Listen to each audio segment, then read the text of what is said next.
ॐ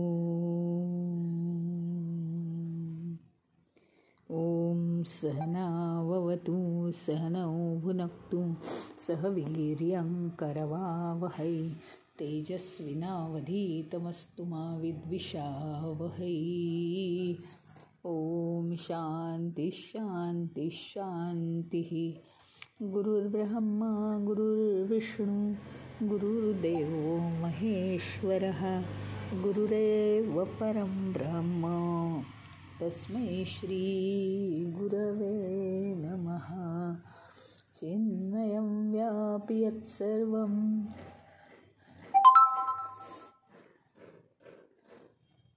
यत्र तस्मै श्री गुरवे नमः।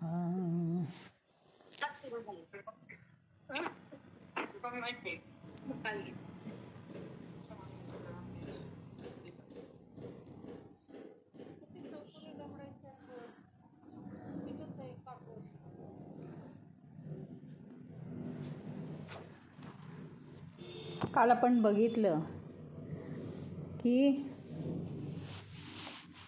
जी भक्ती लाभली असता मनुष्य समर्थ होतो, अमृत भवती म्हणजे तो अमर होतो, आणि तृप्तः भवती म्हणजे तो तृप्त होतो। हे आपण कालच्या सत्रामध्ये बघितलं। आता आज काय सांगतायत? आज सांगतायत नारदजी पुढच्या सूत्रामध्ये की यत् प्राप्य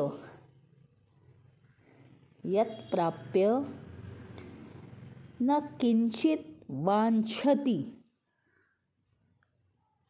यत् प्राप्य न किंचित वांछति न शोचति न द्वेष्टि न रमते न उत्साहः भवति। म्हणजे जी भक्ती प्राप्त झाल्यावर काय काय होतं, काय काय होत नाही, ही सगळी लक्षणं सांगितलेली आहेत भक्तीची। मनुष्य भक्त झाला आहे हे केव्हा समजायचं?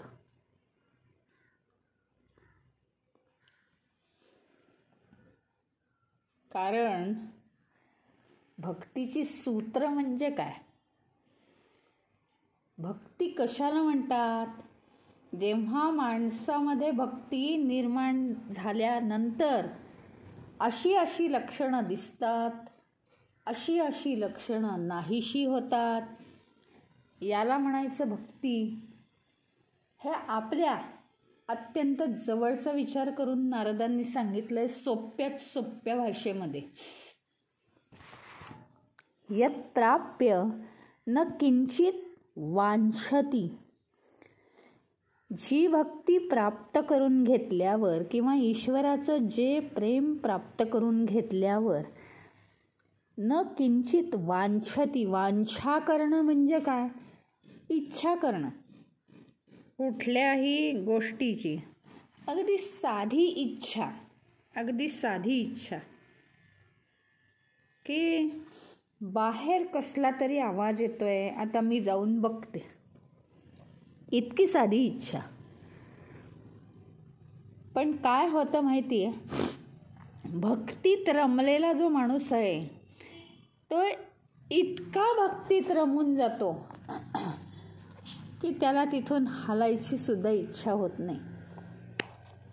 उदाहरणार्थ, आपण जर एखादा सिनेमा किंवा एखादी सिरियल पाहत असलो, अरे गेट वाजलं का बघ, नाही आपलं नसेल वाजलं, लोकांचं वाजलं असेल, कारण ते अगदी महत्त्वाचं काहीतरी आपल्याला ऐकायचं असतं। त्याच्यामुळे आपण ते सोडून जाऊ इच्छित नाही। अगदी तशी अवस्था होते या भक्तीमध्ये रमल्यावर आणि परमेश्वराचं प्रेम एकदा प्राप्त केल्यावर हालावंसं वाटत नाही जागेवरून। त्याच्यामुळे कसलीही इच्छा होत नाही। न किंचित वांछति, जरा सुद्धा कसलीही इच्छा होत नाही, त्या भक्ती अवस्थेतून आपण एका जागेवरून हालावं अशी आपल्याला इच्छाच वाटत नाही मुळी.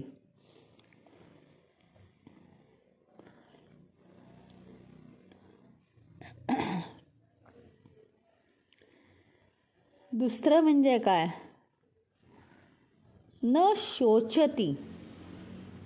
मा शुच मध्ये हा शब्द गेलेला आहे गीतेमध्ये. मा शुच, शुच शोच म्हणजे काय, शोक करणे. जी भक्ती प्राप्त झाल्यानंतर मनुष्य शोक सुद्धा करत नाही. कशाचीही एकतर तो इच्छा करत नाही. म्हणजे इच्छा म्हणजे काय, तुम्हाला काय वाटतं, नुसती वस्तूंची इच्छा आहे का? नाही, जरा गॅलरीतनं बाहेर डोकून बघावं, नाही हा कसला आवाज आला जरा बघावं, सगळी कामधंदे सोडून सारखं बघत राहायचं इकडे तिकडे, किंवा अमका काय करतोय, तमका काय करतोय, किंवा सारखं इकडे तिकडे लक्ष, किंवा शेजारी काय चाललेलं आहे. सगळ्या प्रकारच्या इच्छा, म्हणजे वस्तूच हव्या आहेत असं नाही, तर कोणीतरी मला भेटावं. आता अमक्या आपल्या आजी असतील, खूप दिवसात भेटल्या नाही तर त्यांना जाऊन भेटावं अशी इच्छा. हे सगळं काय आहे माहिती का, मनुष्य आधार शोधत असतो, प्रेमासाठी तो आधार शोधत असतो. पण एकदा का भगवंताचं प्रेम आपण संपादन केलं की इतकं स्वतःला परिपूर्ण वाटतं की तो कुठेही काहीही शोधायच्या मनस्थितीतच नसतो. आणि मग त्याला कोणतीही इच्छा राहत नाही.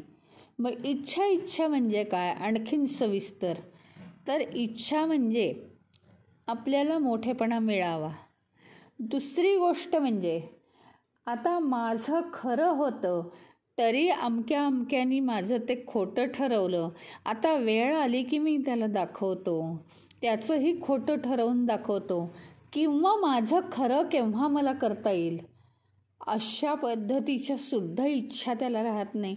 ठीक आहे, दाखवत असेल म्हणून काय खऱ्याचं खोटं आणि खोट्याचं खरं होणार आहे का? असू दे, काही हरकत नाही. इतकं म्हणजे काय आहे माहिती का, तुम्ही म्हणाल हे चुकीचं आहे असं वागणं, तसं नाही मी म्हणते. हे सांगण्याचा फक्त उद्देश असा आहे, शेवटी प्रत्येकाला जसं वागायचं आहे तसं त्यांनी वागायचं आहे व्यवहारात. हे उदाहरण असं देण्याचा उद्देश एवढाच आहे की काहीतरी न्याय पाहिजे आणि माझंच खरं आहे तरी हा खोटं म्हणतो वगैरे काहीही नाही. ही आपल्याला हे आधार केव्हा हवे असतात, ज्यावेळी आपल्याला मूळ आधार नाही आहे. मूळ आधार म्हणजे अज्ञानच आहे ना आपल्याला, म्हणून आपल्याला हे आधार हवे असतात. काहीतरी सुखाचे, काहीतरी आनंदाचे क्षण, काहीतरी मानाचे क्षण हवे असतात आपल्याला. पण जर परमेश्वराचीच भक्ती लाभली असेल, अरे त्यांनी हो म्हणो नाही म्हणो, जे आहे ते आहे. त्यांनी माझं खरं म्हणो खोटं म्हणो, जे आहे ते आहे. आणि मी परिपूर्ण आहे ना, मी अतिशय समाधानी आहे ईश्वराच्या सानिध्यात. मला आता कसलीही गरज नाही, कोणी काहीही म्हणू दे, त्यांचं म्हणणं त्यांच्याबरोबर, पण मी तर मजेत आहे की नाही. त्याने अमकं म्हटलं म्हणून मी बेचैन झालो असं नाही आहे, कारण मला कायमचं सुख लागलेलं आहे. न द्वेष्टी, शोक तर करत नाहीस तो, न शोचती, इच्छा पण नाही, पण कशाचा शोकही त्याला होत नाही. लहान गोष्टीपासून मोठ्या गोष्टीपर्यंत कशाचाही शोक होत नाही. त्याचं कारण, त्याचा आनंद किंवा त्याचं दुःख हे घटनांवर अवलंबून नाही आहे. त्याला परमानंद मिळालेला आहे, जो आनंद कधीही संपत नाही. सुख थांबतात, दुःख येतात, दुःख थांबतात, सुख येतात, पण परमानंद प्राप्त झाल्यावर तो आनंद कधीही संपत नाही. त्यामुळे त्याला या सुखरूप सुखापासून मिळणाऱ्या आनंदाची त्याला गरज वाटत नाही. न द्वेष्टी. आता तो कशाचाही शोकही करत नाही. कोणतीही लहान मोठी घटना असो, कशाचा पश्चाताप करत नाही. किंवा आपल्याला एखादी गोष्ट नाही मिळाली आणि ती दुसऱ्याला मिळाली, किंवा पार्सिलिटी झाली आणि असं झाल्यामुळे आपल्याला ती गोष्ट नाही मिळाली, असं करून तो द्वेष करत नाही दुसऱ्यांचा. तर जे आहे ते आहे ना, संपलं, असू दे, काही हरकत नाही. द्वेष करत नाही, कारण त्याला परमेश्वर प्राप्त झालेला असतो. न रमते. न रमते, मनाविरुद्ध झालेल्या घटनेत तो रमत नाही. कुठे सुखाच्या एखाद्या घटनेत तो रमत नाही. कोणी मोठेपणा दिला म्हणून तो त्याच्यात रमत नाही. तर कुठे काहीतरी चांगलं ऐकायला मिळालं म्हणून तो त्याच्यात रमत नाही. सारासार विचार करतो आणि सोडून देतो. कुठल्याही गोष्टीमध्ये अमक्या व्यक्तीने जरा माझ्याशी असं वागायला हवं, तर असं का केलं, या गोष्टींमध्ये तो कधीही रमत नाही. तो अत्यंत स्वतंत्रपणे जगतो. कुठल्याही वस्तूंमध्ये, कुठल्याही व्यक्तींमध्ये किंवा कुठल्याही सुख, मान, कीर्ती देणाऱ्या घटनांमध्ये सुद्धा तो पूर्णपणे रममाण कधीही होत नाही. त्यातून तो अलिप्त होतो आणि परमेश्वराचा हात धरतो. न उत्साह भवती. आता उत्साह या शब्दाचे इंग्लिशमध्ये तुम्हाला एक्साइटमेंट हा शब्द गेला असेल. एक्साइटमेंट याला म्हणतात उत्साह. म्हणजे एक्साइटमेंट ही आनंदाने सुद्धा होते आणि कोणीतरी काहीतरी बोललं तरी आपण एक्साइट होतो. म्हणजे काय आहे, आपल्या मूळ विचारापासून आपण हलतो. मूळ जे स्थिरता आहे आपली, शून्य विचारापासून, स्थिरतेच्या विचारापासून हलतो आपण.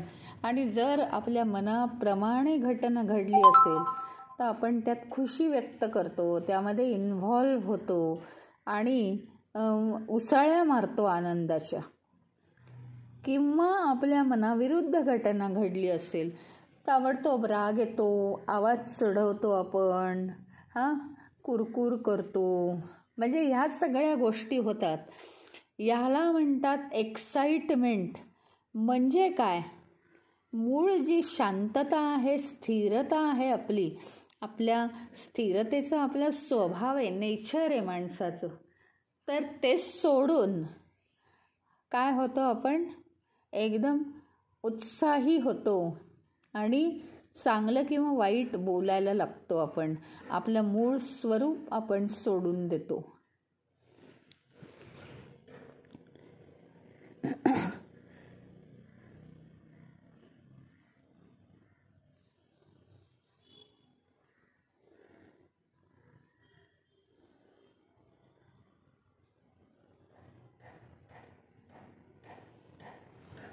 तसा हा भक्ती प्राप्त झालेला मनुष्य उत्साही सुद्धा राहत नाही.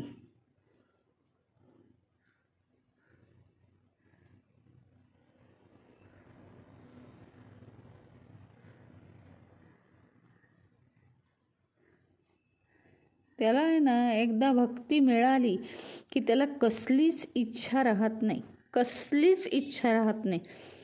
कारण त्या परमेश्वराचं परमप्रेम म्हणजे काय असतं. अनेक वेळा याचा अनुभव आपण घेतलेला आहे की आईचं मुलांवर किती प्रेम असतं ते शब्दात मांडताच येत नाही. आणि मुलं केवळ आईच्या सहवासात अतिशय आनंदाने विहार करतात, त्याच्यात काही डाऊटच नाही आहे. तसं एकदा खरं म्हणजे आपण भगवंताच्या सहवासात, आणि त्यामुळे आपण आनंदानेच विहार करायला हवाय सतत. पण आपल्याला ती जाण नाही आहे की आपण भगवंताच्या सहवासात आहोत. आणि ती जाण कशी येईल, भगवंताशी नातं जोडलं, वारंवार भक्ती केली तर भगवंताचं सानिध्य जे आहे ते आपल्याला जाणवायला लागेल आणि खरोखरी त्या सानिध्यात आपल्याला अतिशय आनंद अगदी लहान मुलांप्रमाणे होत असतो. वस्तुमात्रांविषयी या विश्वाविषयी काहीही इच्छा राहत नाही. म्हणजे काय की तो काय सगळं सोडून देतो का, संसार सोडून देतो का, काहीही नाही. सगळी कर्म त्या त्या वेळेस तो करतच राहतो. कारण देह आहे तोपर्यंत देहाच्या सगळ्या गरजा त्याला भागवायच्याच आहेत. पण त्याचा तो काही जास्त विचार करत नाही. त्याच्या मनात हेच विचार जास्त असतात की ईश्वर कसा भेटेल.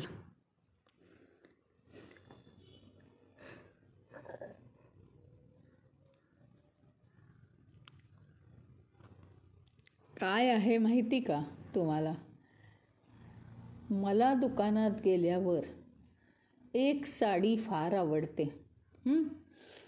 ती साडी आवडली आहे, घ्यायची असते, पण घेऊ का नको, राहू दे, मी परत येऊन घेईन, पक्का विचार झाला की घेईन. दुसऱ्या दिवशी तिसऱ्या दिवशी हो ती मला साडी हवीच आहे, खूप छान होती, कलर कॉम्बिनेशन छान आहे, सिल्कची साडी आहे, अशी मिळणार नाही पुन्हा, आणि त्या मानाने किंमत ठीक होती. मग सिल्कच्या साड्या खूप महाग असतात. पुन्हा तिसऱ्या दिवशी तोच विचार, आणि शेवटी आपण जाऊन आणतो. म्हणजे काय असतं, आपण भूतकाळातल्या गोष्टींचा एवढा विचार त्याला पकडून राहून तो करत राहतो. ॲक्च्युअल हे विश्व आपल्याला कशासाठी आहे, तर हे विश्व प्रत्येक घटना बघायची आहे, प्रत्येक घटना पाहायची आहे. आणि आम्ही काय आहोत, आम्ही अपरिवर्तनशील आहोत ना, आमचा काही कशाशी संबंध नाही, आम्ही अपरिवर्तनशील आहोत. त्याच्यामुळे काय आहे, प्रत्येक घटना आपल्याला ऑब्झर्व करायची आहे. आणि जे जे आपण बघतो आहे ते बघत असताना काय होतं आहे माहिती का तुम्हाला, हे माहिती आहे, मोबाईलचं उदाहरण, ज्याच्यावर तुम्ही क्लिक करता, आता तुम्ही अक्षरं हे दाबण्यासाठी, म्हणजे नाव काढण्यासाठी, व्हॉट्सअपला ग्रुप काढण्यासाठी किंवा नाव कोणाचं तरी व्हॉट्सअपला काढण्यासाठी तुम्ही अक्षरं जी क्लिक केली त्यावर क्लिक केल्यावर तो ग्रुप बरोबर येतो की नाही, येतो, तो ग्रुप बरोबर येतो. त्याप्रमाणे अगदी त्याच्याप्रमाणे काय होतं की त्याला एक तर इतका परमभक्तीचा आनंद मिळालेला असतो. आपण सतत काय करतो, साडी, सिल्क साडी, स्वस्त, मला हवी, हे आपण रिपीट करतो. आता सारखं त्याच्यावर क्लिक केलं की ते बराबर डोळ्यासमोर येतं, आणि सारखं ते डोळ्यासमोर आलं, एखाद्या गोष्टीची 10 वेळा इच्छा केली की ती कामना होते.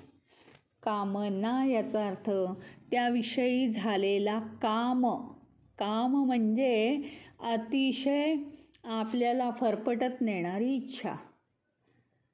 आणि कामना याच जन्मीच्या असतात.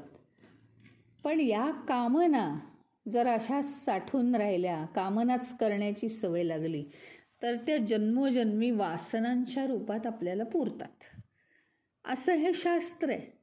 म्हणून कोणतीही इच्छा प्रबळ झाली, 10 वेळा, 5 वेळा, तीच इच्छा प्रबळ झाली, आपण समजावून घ्यावं की 30 वेळा तीच इच्छा प्रबळ झाली, आपण समजावून घ्यावं की ती वासनेच्या रूपात रूपांतरित होते.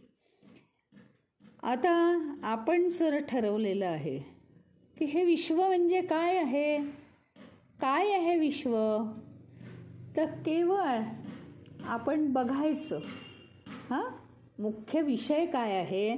या विश्वाकडे आपण जे पाहतो आहोत, प्रत्येक काहीही घडलं, समजा ॲक्सिडेंट झाला, हो, हे जीवन म्हणजे काय आहे? ॲक्सिडेंटल जीवन आहे. अपघाती म्हणजे वाईट नाही हो. अपघाती ह्याचा अर्थ अचानकपणे घटना घडून येतात या जीवनामध्ये, चांगल्या वाईट. पण त्या घटना घडतात. मी कोण आहे? घटनांपेक्षा वेगळं आहे ना? का घटनाच मी आहे? नाही, घटना मी नाही आहे. घटना मी नाही आहे. पण आपलं काय होतं? क्षुल्लक आहे हे सगळं, तरी आपल्याला खूप त्रास होतो. सगळ्या घटना कशा घडतात? अचानक घडतात. हे त्या अपघातावरून समजलं. पुढे सूर्य उगवला. रात्रीचा अंधार दूर करून, म्हणजे आपल्या दुःखांचा अंधार दूर करून सुखाचा उजेड पसरतोय रोज. आणि रोज सुखाचा उजेड नाहीसा होतोय. पण कायमचं जर उजेडात राहायचं असेल तर आपल्याला काहीतरी वेगळं ज्ञान मिळवलं पाहिजे. हे आपल्याला उगवत्या सूर्याकडे बघून क्लिक होतं. म्हणजे काय होतं माहिती आहे का? आपण या जगामध्ये राहत असताना विश्वाचं एक एक बटन आपल्याकडून क्लिक केलं जातं, एकेका आपल्या इंद्रियांकडून.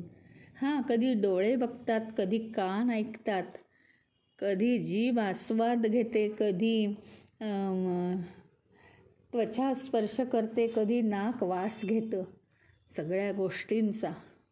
आणि या पंच ज्ञानेंद्रियांद्वारे एक एक गोष्ट सृष्टीतली क्लिक केली की मी आहे, मी आहे, मी चैतन्य.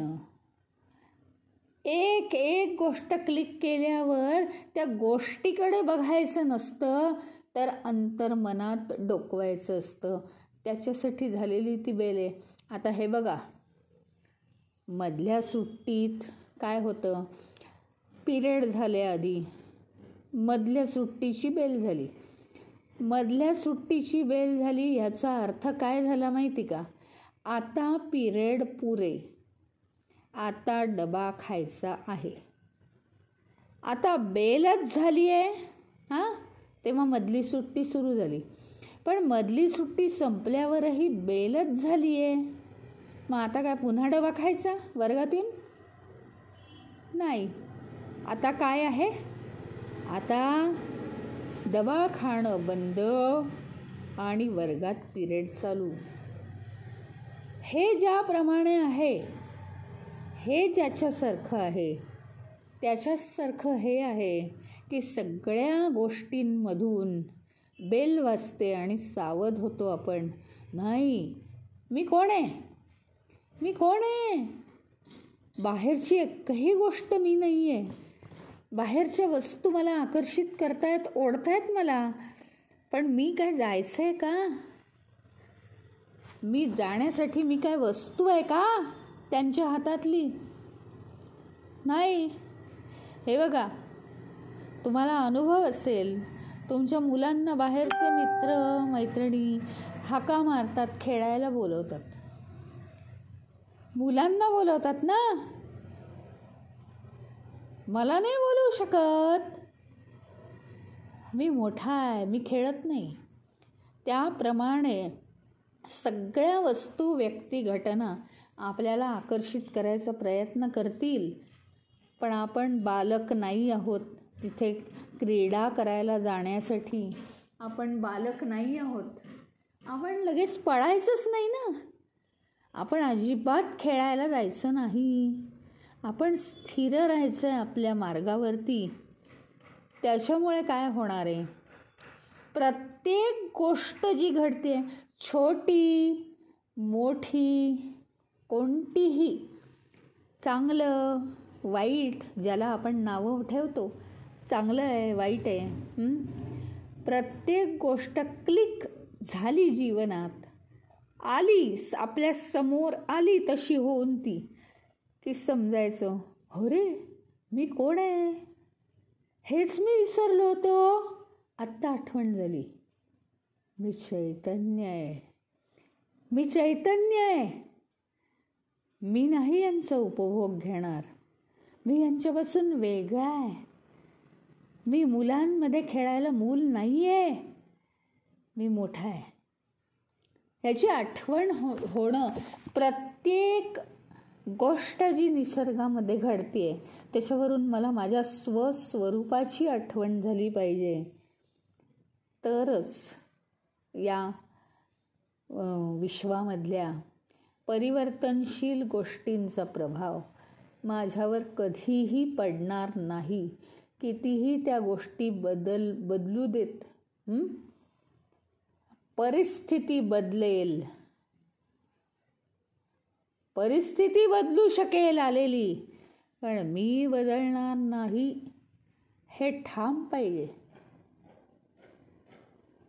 परिस्थिती आज ही आहे, उद्या दुसरी असेल, त्याच्याशी मला काही करायचं नाही, मी मात्र बदलणार नाही. असं व्रत आपण घेतलं पाहिजे.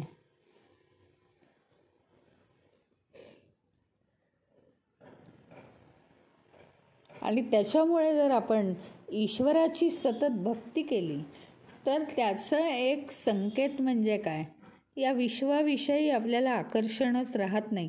आकर्षण राहत नाही याचा चुकीचा अर्थ घ्यायचा नाही आहे. म्हणजे काही संन्यास घेत नाही तो, किंवा तो काही संसार सोडून पळून जात नाही घरातनं, काहीही होत नाही. आकर्षण राहत नाही याचा अर्थ सारखं सगळ्यातनं आपल्याला काहीतरी मिळालं पाहिजे काही नाही. आणि एखाद्या गोष्टीतनं काहीतरी मिळालं, हो का, अच्छा मिळालं का, बरं, ते मिळालेली गोष्टसुद्धा त्याचाही करू ना सदुपयोग आपण, काही हरकत नाही. हां बस, म्हणजे त्यातला काही तो द्वेष करत नाही, मिळाली कशाला आता मला, मी याच्यात पडीन, मोहात पडीन, इतकी चांगली वस्तू कशाला मिळाली मला, असं नाही तो म्हणत आहे. ठीक आहे, जे आहे ते आहे, त्याचा उपयोग करू, ते प्राप्त झालं आहे तर. अच्छा नाही प्राप्त झालं का, बरं ठीक आहे, नाही तर नाही, म्हणजे कशाचाही त्याच्यावर परिणाम होत नाही. त्यामुळे काय होतं माहिती का, आता या वस्तू आणि व्यक्तींनी जर का त्याला छेडलं नाही, त्याच्यावर परिणाम झाला नाही, तर तो फ्रेश असतो. आपण बघा, कधी पण समजा एखादी गोष्ट आनंदाची झाली, काहीतरी झालं, काहीही आनंदाची बातमी झाली, घरात कोणाचं तरी प्रमोशन झालं, किंवा मनासारखं कोणाचं तरी विवाह जुळला नेमका, किंवा काहीतरी झालं, किंवा कोणाला तरी पुरस्कार मिळाला घरात, असं वगैरे असलं की असं नुसतं आनंदी आनंदी आनंदी वातावरण तयार होतं.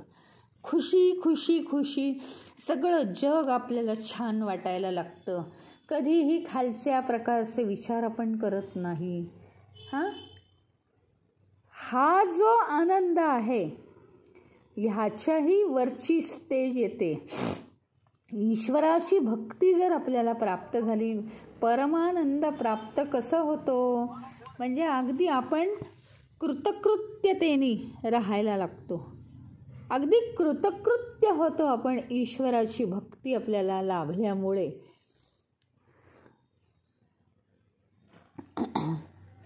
त्याच्यामुळे काय होतं की कुठल्याही गोष्टींचं आकर्षण राहत नाही. मिळालं ठीक आहे, चांगलं झालं, नाही मिळालं त्याहून ठीक आहे, मिळेल, नाही मिळालं तरी चालेल, अशी त्याला कसल्याही गोष्टींची आसक्ती राहत नाही. कशाचाही त्रास होत नाही त्याच्यामुळे. आणि चांगला उत्तम असा सतत म्हणजे उत्साह राहिला की अरे हे फूल किती छान आहे, अरे ही फुलं खोटी आहेत का, तर मला तर वाटलं खरी आहेत. म्हणजे असा उत्साहाने तो बोलत असतो. आणि एखादा जण गेला आहे दुसऱ्याच्या घरी, तुमची ही फुलं खोटी आहेत का, मला वाटलं खरी आहेत. हां, इतकं उत्साहाने बोलत असतो. आणि तो घरातला मनुष्य हो खोटी आहेत असं म्हणतो. कारण तो जो मनुष्य आहे तो कशाने तरी दुःखाने गांजलेला असतो, अडीअडचणीत असतो तो, आणि काहीतरी त्याच्या मनात चिंता असते. आणि जो उत्साहात विचारत असतो की ही फुलं कशी आहेत, असं आहे का तसं आहे का, त्यावेळी तो मनुष्य उत्साहातच असतो, आनंदी घटना घडलेली असते त्याच्या आयुष्यात. हे कसं आहे, ह्याच्याही पलीकडचं प्रेम ईश्वराकडून आपल्याला प्राप्त होत असतं ज्यावेळी ही परमभक्ती आपल्याला मिळते, प्राप्त होते. आणि म्हणून सतत हा मनुष्य आनंदीच असतो. सगळं विश्व त्याला अगदी आनंदी आनंद, सगळीकडे परमेश्वर कसा पुरून भरून उरलेला आहे याचा त्याला अनुभव येतो. अत्यंत हळुवारपणा परमेश्वराचा आणि त्याच्या सानिध्यात राहण्याचा त्याला अनुभव येत असतो. त्यामुळे त्याला कशाचीही गरज भासत नाही. मग काय होतं माहिती का, आत्ताच उदाहरण दिलं की ही फुलं किती छान आहेत, हे किती छान आहे, म्हणजे उत्साह भरलेला असतो मनामध्ये. तेच नेमकं या भक्ताच्याही मनात होतं, पूर्ण उत्साह भरलेला, पूर्ण उत्साह. आणि त्याला सगळं म्हणजे सगळं अगदी छान छान वाटायला लागतं. दुसरं म्हणजे काय माहिती का, सगळं नवीनच आहे असं वाटतं. काहीही ऐकलं तरी अरे हो का, किती छान आहे हे, म्हणजे नवीनतेने बघण्याची दृष्टी त्याला येते. एखादं फूल आहे, सर्वसाधारणच त्याचा रंग आहे, पण अरे वा काय ही निसर्गाची किमया असं त्याला वाटून जातं. प्रत्येकामधले गुणच त्याला दिसायला लागतात. किती गुणवान मनुष्य आहे, काय त्याचं बोलणं आहे असं त्याला वाटायला लागतं. म्हणजे त्याची ती दृष्टीच बदलते. त्याचं कारण स्वतः तो तृप्त आहे.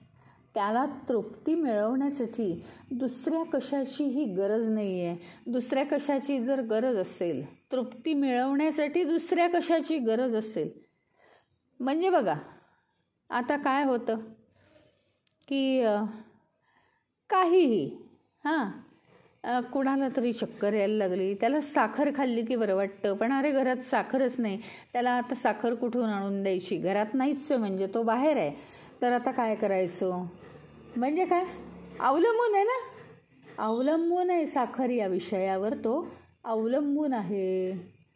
तसा हा मनुष्य नाही, कशावरच अवलंबून नाही, तो स्वतंत्र आहे, पूर्णपणे स्वतंत्र. तो फ्रेश राहिला, तो खुश राहिला, तो तृप्त राहिला, तो समाधानी राहिला, कशाची गरज नाही.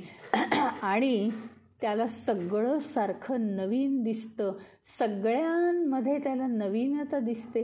अरे वा किती छान, किती बदलले आहेत हे सगळे असं त्याला वाटतं.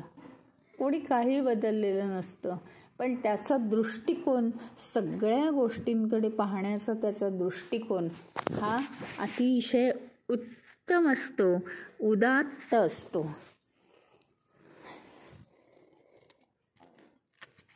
काय असतं, सर्वसामान्य माणसाला मनोरंजन हवं असतं, मनोरंजन लागतं. काहीतरी मन काहीतरी कुचापात्या काढतं आणि मन असं म्हणतं, मन तसं म्हणतं.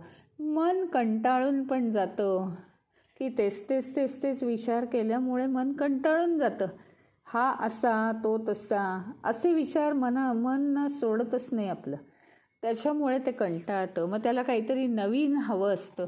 सर्वसामान्य माणसाची ही व्यथा आहे. परंतु म्हणजे त्यांना कसं असतं की आता पुढच्या आयुष्यात आपण ह्याच्यात PhD करायची, त्याच्यात भरपूर शिकायचं, याच्यात इंजिनियर व्हायचं, त्याच्यात डॉक्टरेट मिळवायची वगैरे असे त्यांचे विचार असतात की हे करायचं आपल्याला आयुष्यात, ते करायचं आहे. हां, त्यांचे क्षेत्र असतात ठराविक. त्यांना आहे ना, म्हणजे सगळी या जगामध्ये असलेली दृश्य पाहून ते आकर्षित होतात.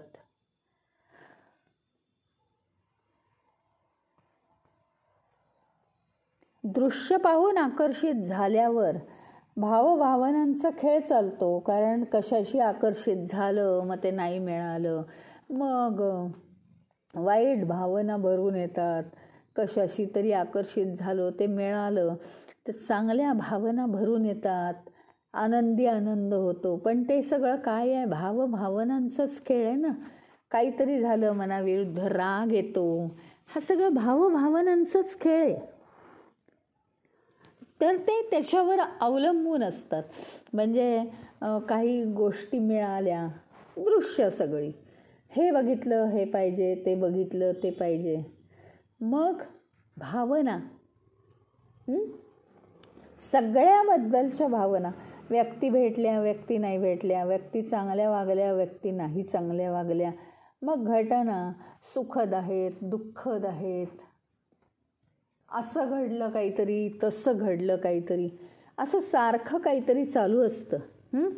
हे जे घडतं ह्याचा भावभावनांचा आणि विचारांचा सुद्धा खेळ चालतो त्याच्याजवळ. पण आता हा खेळ कोणाजवळ नाही चालत की जो परमेश्वराची सतत भक्ती करतो,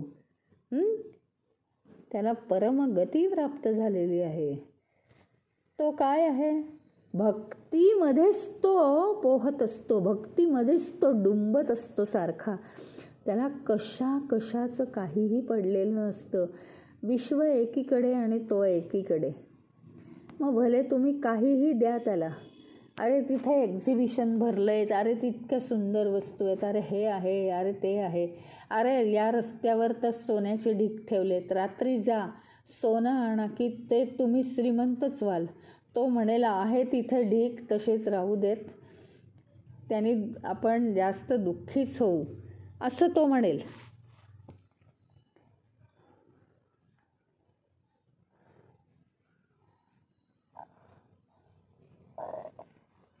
काय आहे माहिती का?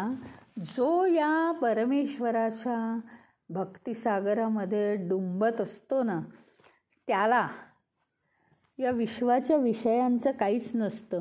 हे इंद्रिय जे विषय आत आणतात त्याचं त्याला काहीही पडलेलं नसतं. कारण काय असतं माहिती का? आपल्याला आहे ना काहीतरी हवं असतं. हे बघा, लहानपणी चॉकलेट हवं असतं, लहानपणी फुगा हवा असतो. हां, इतकं मन भरून जातं की पाहिजे म्हणजे पाहिजे.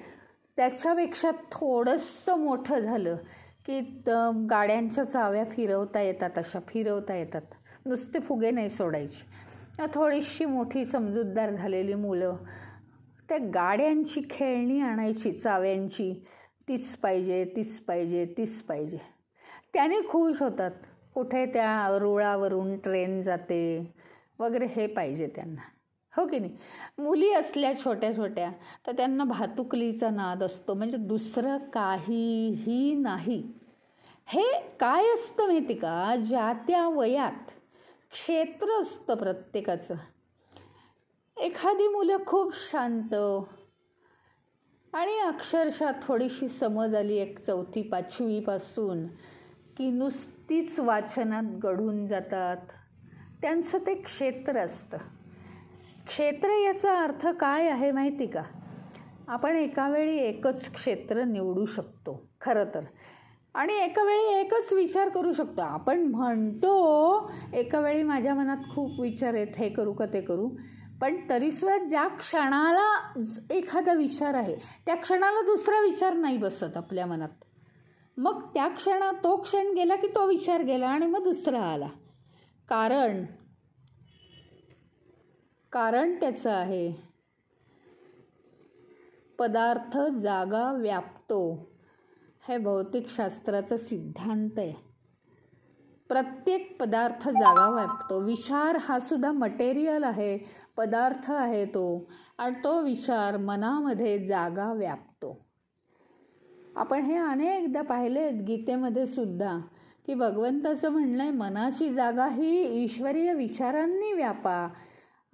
या जीवनातल्या, विश्वातल्या, व्यवहारातल्या वस्तूंची आसक्ती करण्यापेक्षा ईश्वराची आसक्ती मनामध्ये रुजवा, किंवा ती सगळी जागा संपवून टाका, व्यापून टाका ईश्वरीय विचारांनी. म्हणजे त्या त्या वयात ते आपलं क्षेत्र असतं, आपण त्याच्या बाहेर विचार करत नाही. असं तरुणपणात सुद्धा होतं. केवढा जोश असतो, मी हे करणार, मी ते करणार. आपण कुणाचंही काहीही ऐकत नाही. अत्यंत जोश असतो आपल्या तरुणपणात. काही नाही, थोडंसं चुका झाल्या त्याच्यावर पण मात करायची आपल्याला ताकद असते, आणि ते एक क्षेत्र वेगळं असतं. त्याच्यामुळे आपण काय होत असतो माहिती का, ते क्षेत्र वगैरे सगळं ठीक आहे, हो सगळं बरोबर आहे ना, चुकीचं असं काही नाही आहे. आपण जसजसे मोठे होत जातो ना तसतसं एक वेगळं क्षेत्र असतं. आता एवढं मोठं झाल्यावर अजून माझ्या हातात एक फुगा घेऊन तो फुगा उडवत राहण्याची इच्छा मला झालेली आहे, असं कधी झालंय का हो? नाही झालेलं. असं कधीच नाही झालेलं की मला अजून फुगा, किंवा मला अजून पाळण्यातला तो खुळखुळायना वाजला की खूप आनंद होतो, ती माझी इच्छा राहिली. असं कधी झालंय का? नाही झालेलं असं. म्हणजे त्या त्या वयात ते क्षेत्र असतं, ते क्षेत्र असतं. पण शेवटीच काय होतं माहिती नाही. शेवटी फक्त भगवंताचंच क्षेत्र राहिलं पाहिजे. जर आपलं जीवनाची उन्नती करून घ्यायची असेल आणि आपल्याला भगवंत गाठायचं असेल तर तेच एक क्षेत्र राहिलं पाहिजे की नाही. प्रत्येक वयात एक जबरदस्त क्षेत्र असतं आपलं. आणि कुणाचं काय, कुणाला काय आवडतं, कुणाला काय आवडतं, कुणाला भरतकाम आवडतं, कुणाला विणकाम आवडतं, कुणाला काय तर कुणाला काय. कोणी कसले व्यवसाय करतं तर कोणी अजून कसले व्यवसाय करतं त्यांच्या आवडीपोटी. तर कुणाला परदेशातच जाणं आवडतं आणि कुणाला हायफायच वागायला आवडतं. का नाही आवडू, ते त्यांच्या मतानी त्यांचं ते क्षेत्र आहे. हे सगळं जरी बरोबर असलं तरी आपलं क्षेत्र, आपला विषय काय, नारद भक्ती सूत्र, परमभक्तीपर्यंत पोहोचायसाठी आपलं क्षेत्र हे काय असायला हवंय. आजही जर माझ्या मनात फुगा उडवण्याची, पतंग उडवण्याची, गोट्या खेळण्याची इच्छा असेल तर बरोबर आहे का? आता हे म्हटलं तर हास्यास्पद ठरेल, थोडासा विनोदाचा भाग आहे, पण तो बाजूला करून आपण विचार करू की मला मात्र या जीवनामध्ये बाकीचे सगळे माझे समज सुधारतात, परंतु या विश्वातल्या सगळ्या गोष्टींचं जे आकर्षण, आसक्ती आहे मला, मुख्यतः वस्तू, व्यक्ती, घटनांची आसक्ती, ती माझी जायला हवी आहे की नको? फुग्याप्रमाणे ती डिलीट व्हायला हवी आहे की नको? तर ती काही डिलीट होत नाही. आणि म्हणून नारदजींचं असं म्हणणं आहे की आता तुम्हाला या भक्तीची अशी सूत्र सांगतो की जी भक्ती प्राप्त झाल्यानंतर खरोखरीच कशाचा शोकसुद्धा राहत नाही, निदान शोक आपल्याला होत नाही म्हणून तरी तुम्ही भक्ती करा. कधी तो उद्विग्न होत नाही, कधी तो एक्साईट होत नाही असा भक्त. त्याचं कारण आहे त्याला सगळं ज्ञान मिळून जातं. त्याला कोणत्याही गोष्टीची त्याला कमतरता भासत नाही, तो परिपूर्ण होतो, तो स्वतंत्र होतो. त्याला ईश्वराची भक्ती ही केवळ तृप्त करून टाकते. पर्याप्त असते, पूरक असते, त्याला कशाचीही अपेक्षा राहत नाही. आता याच श्लोकावरती आपण परत एकदा विचार करणार आहोत उद्या. तर आज इथे थांबूया, कारण हे सूत्र तसं विचार करण्यासारखंच आहे. अनेक गोष्टी, 4-5 गोष्टी आहेत ह्याच्यात. द्वेष कुणाचा तो करूच शकत नाही, कारण ईश्वरच आहे सगळीकडे भरलेला. त्याला शोक होत नाही आणि त्याला कसलीही, ईश्वर सोडून त्याला कसलीही इच्छा होत नाही.